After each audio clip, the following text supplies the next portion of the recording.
As we head into 2022, I couldn't help but notice that a lot of YouTubers and news outlets out there all seem to be predicting doom this year. I don't know if you've noticed that nearly all of these people have videos or articles on their websites on how the entire stock market is basically going to collapse this year and it's going to be totally chaotic, and to find out how to survive it, all you got to do is watch their videos and buy a news subscription in order to figure out how you can survive this pending doom, which may or may not be coming.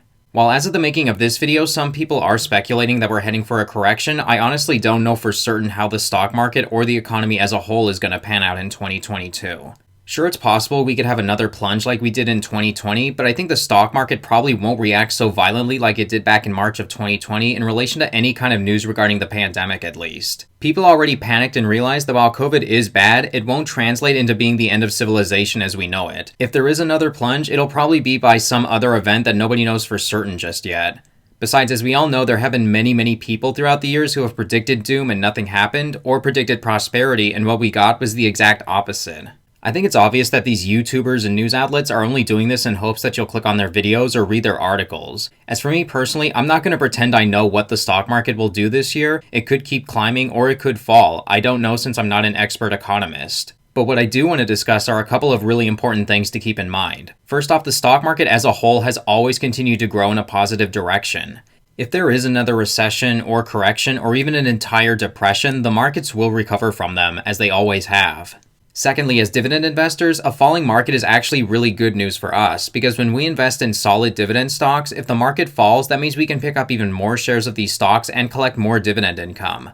If a stock paying 10 cents per month in dividends drops in price from $15 a share to $11, that obviously means that we can buy more shares of a stable company at a greatly reduced price. It also means that our reinvested dividends will go even farther than if the share price was still staying at $15 a share. Whether or not the stock market sees a lot of turbulence this year, there are some stocks out there that I'm more optimistic for than others. So today I wanted to present some companies that I'm betting on will have a good amount of success in the year 2022. On top of that, all of these companies currently offer dividend yields of at least 5% or more. These are my own opinions and you should do your own research before coming to your own conclusion, and some of these stocks I think will see a good amount of share price performance, and while others I think they may not experience as much share price growth, but I think they'll be able to continue to raise their dividends this year.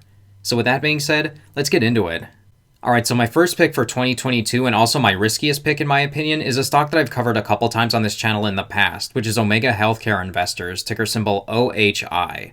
This is a real estate investment trust that invests in the long-term healthcare industry, primarily in skilled nursing and assisted living facilities. Its real estate portfolio of assets is operated by a diverse group of healthcare companies, predominantly in a triple net lease structure. Being founded in 1992, their portfolio consists of 63 operations running 944 facilities across 42 states and the UK.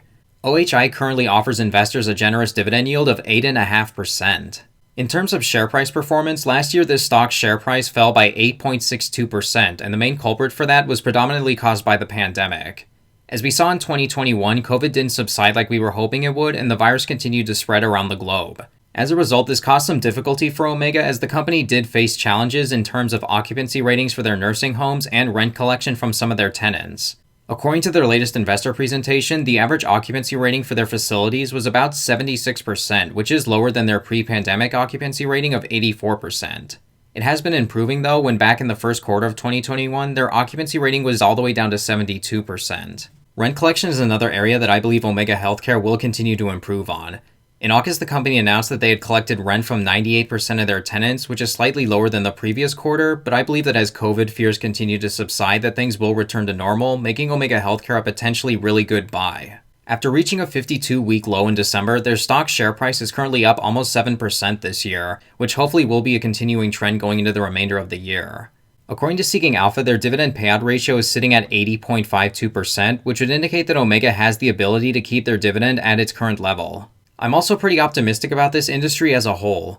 According to estimates, the demand for skilled nursing facilities is going to continue to increase, and they predict that the demand will actually exceed the supply by the year 2030. This is due to more and more Americans living longer lives, and it's estimated that by the year 2040, the percentage of Americans being over the age of 65 will reach 22%. This obviously creates a tremendous amount of opportunity for companies like Omega Healthcare to take advantage of this steadily increasing demand for its services. This REIT is also structured as a triple net lease REIT, which is a type of real estate investment trust that has a tremendous amount of benefits to it.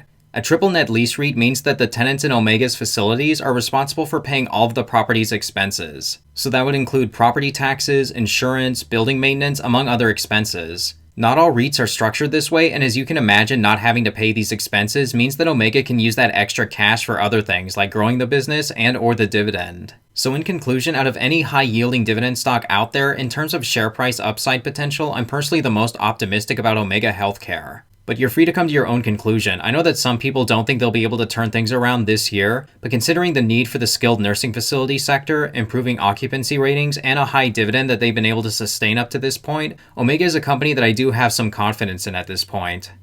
My second stock pick that I'm optimistic about in 2022 is WP Carey, ticker symbol WPC. This is a real estate investment trust that's one of the largest diversified net lease REITs, specializing in the acquisition of operationally critical, single-tenant properties in North America and Europe. For nearly 5 decades, the company has invested in high-quality single-tenant industrial, warehouse, office, retail, and self-storage properties subject to long-term net leases with built-in rent escalators. In addition, this REIT is also a triple net lease REIT, just like Omega Healthcare is. Right now, their stock currently offers a dividend yield of 5.33%, and it pays a little more than $1.05 per share every quarter. They've continued to increase their yearly dividend distribution amount every year since 1998. In fact, they've been able to increase their dividend every single quarter since 2010, according to their website. The key that helps this REIT stand out from most others is the kind of properties that they invest in. WP Carey likes to focus on recession-proof properties, which would include government office buildings, schools, self-storage spaces, among others. These kind of properties have helped ensure steady cash flow for the company up to this point. And according to their website, their total portfolio consists of 1,264 properties totaling 152 million square feet. They have an occupancy rating of 98.4%, which is really good, and 99% of their leases have rent escalations built in it, which means that WP Carey can increase the tenant's rent on a regular basis. In addition, they have a weighted average lease term of 10.6 years according to their latest investor presentation. This is one of the longest in the triple net lease industry, and it's a major positive because the longer a lease term is means the longer you're locking in customers for a period of time. On top of that, they appear to be in a pretty solid position right now. Their payout ratio is sitting at about 89%, which indicates that the dividend can not only be maintained at its current amount, but I definitely think they'll be able to continue to grow it. On their income statement, their adjusted funds from operation has been on an increasing positive track as well. You'll see it went slightly down in December of 2020, which is no doubt due to the pandemic. However, when we compare a lot of other REITs with WP Carey, they fared much better because of their mission-critical real estate portfolio and their long-term client base. This company is currently and has continued to be my second favorite REIT out there. While it hasn't fully recovered from its pre-pandemic price, it's still up about 19% from a year ago. I definitely believe that WP Carey is going to be a solid choice for not only 2022, but I also believe it's a solid choice for the long haul. Their mission and their real estate investment strategy is one that I think puts them in a really solid position going forward. The next high-yielding stock pick that's continued to experience a really good amount of growth is Iron Mountain, ticker symbol IRM. Iron Mountain is the global leader for storage and information management services. Trusted by nearly 250,000 organizations around the world and with over 1,400 facilities in approximately 50 countries, Iron Mountain stores and protects billions of valued assets, including critical business information, highly sensitive data, and cultural and historical artifacts. Over the last few years, Iron Mountain has been going through a pretty serious change in their business structure. As you can see from their share price performance, it was trending downward from 2017 until 2020, and I think the biggest driver for that was that Iron Mountain historically has been known as a company that stores physical documents, as in paper, and other types of physical assets. But Iron Mountain knows that while we'll always need to store some things on paper, including historical items in physical form, we're transitioning into a more digital environment. In order to combat this, Iron Mountain has recently been expanding their online data storage services, and so far things seem to be moving in the right direction for them. Some people like to highlight the fact that as of right now, their data centers only account for 8% of their revenue according to their latest investor presentation, which granted is a sign that Iron Mountain's transition to becoming a more digital storage business isn't moving as fast as we'd like it to, but there are a couple of really important things that I think investors should keep in mind. One of the biggest advantages they have over their data storage competitors is that so many Fortune 1000 companies rely on them for storing physical documents already, so it makes sense that as these companies need more storage for digital files, that they'd go with the company they've been doing business with for years already. I remember several years ago reading articles about whether or not Iron Mountain could successfully make this transition, and given by their recent financial performance and boom in their share price, it appears to be the case and that investors are gaining confidence in that. Another thing that I personally believe most people probably don't understand is just how incredibly slow these major corporations are when it comes to change. Just as an example, a lot of people who work for big name corporations will tell you that many of their software programs and how they perform business on the back end is still very outdated. I can speak from my own experience that many corporations only change when they absolutely have to. If a company or corporation is used to storing physical copies of certain documents, they won't make the switch to going completely digital overnight. It's a long multi-year process for any major corporation or organization. With that being said, I do believe Iron Mountain will continue to be a solid company going into the future. I think their data storage business will continue to pick up steam, and given their track record, I am really confident about this stock. Finally, this last pick is one I want to briefly mention, which is a business development company that I talk about pretty regularly. I'm not expecting a whole lot of growth for this stock, but I do believe that their dividend continues to be in a really good position, and that would be Ares Capital, ticker symbol ARCC. They're a BDC that specializes in the acquisition, recapitalization, rescue financing, and leverage buyout transaction of middle market companies. They invest in a wide range of companies across many different sectors, including technology, healthcare, financial, and others. Because Ares is a business development company, these kind of organizations very rarely see exceptional amounts of growth, but what they do offer are really good dividend yields. You can see this stock currently offers a 7.66% dividend yield, and they're a company that I've continued to be a big supporter of.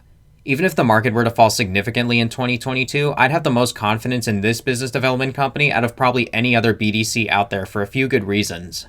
Ares Capital is currently the largest BDC out there with $18 billion in total investments in 371 different companies. On top of that, they've averaged an annual yearly return of about 13% since their IPO when you reinvest dividends.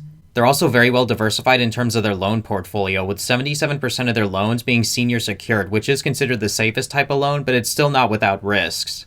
Their investments are spread across a wide range of sectors, as I mentioned earlier, and I'm glad that the more volatile industries like retail and restaurants and media companies only make up a small portion of their portfolio. Again, I won't go too in-depth here since I've covered them pretty frequently on this channel before, but if there's one high-yielding dividend stock I'm betting on this year, it's Ares Capital. There probably won't be any substantial growth in terms of their share price like what's possible with Omega or Iron Mountain, but I do believe that their dividend is in a pretty secure place going into 2022. And those are going to be my top high-yielding stock picks for this year. Feel free to let me know what you guys think in the comments below. I think Omega is probably the riskiest stock on this list, but I definitely believe that they will continue to grow once the pandemic fades away, because as we just saw, the demand for their properties should only continue to grow going forward. So even if it takes beyond 2022 for them to recover, I still think they're in a really good position. Remember to do your own research before coming to your own conclusion about any of these companies. Alright everyone, that's going to wrap up today's video. Thank you all so much for watching, I really do appreciate it. If this video benefited you in any sort of way, please click the like button below, and click subscribe if you want to see more dividend investing strategy videos. It would just let me know that there's a sizable enough audience out there who wants this kind of content, and I'll continue to provide you all with that content. Alright everyone, thanks again for watching, and I'll catch you next time. Take care.